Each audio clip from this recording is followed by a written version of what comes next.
Basically, we've got Rupert Murdoch, the founder and chairman of News Corp, said this week he wants to buy Dow Jones.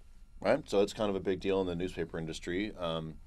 And one of the things that's interesting about it to me is that it's not just about the newspaper that we're talking about here. Yeah. Rupert Murdoch owns a lot of newspapers, including this one here. You want to hold it up for the camera?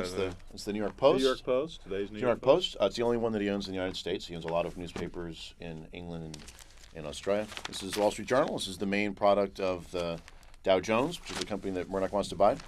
King of business journalism. Yeah. It is. It's the leading authority in business news. Now, on the surface of it, you might think, oh, it's one newspaper owner and he's going after another newspaper owner, but it's not the only thing that's going on here, because this is the main physical product that Dow Jones is known for, but they are increasingly an electronic publisher. They actually have a big electronic publishing operation, Dow Jones Newswires, on the web. They're very important website for them. A significant amount of their revenue actually comes from the web now. From electronic publishing as a whole, which has included Factiva, which is an online database for news. So for Murdoch, there's actually a surprisingly big component of this deal that has to do with technology, that has to do with how he's going to get the news in here online and on TV and on other kinds of medium that he controls, such as Fox News is a cable channel.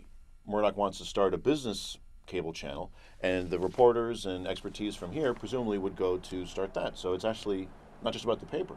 Yeah, and it just seems, is Murdoch's an older guy, but he does seem to get it. I mean, you look at the properties he's been buying up lately.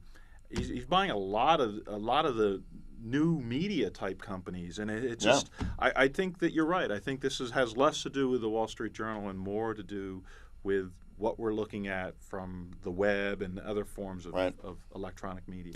Look at MySpace.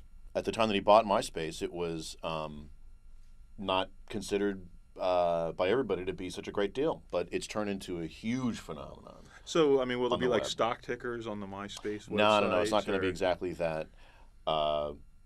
Clear, MySpace is interested in doing news, but I don't know that you're going to see the Wall Street Journal on MySpace anytime soon, despite the fact that it's owned by the same person.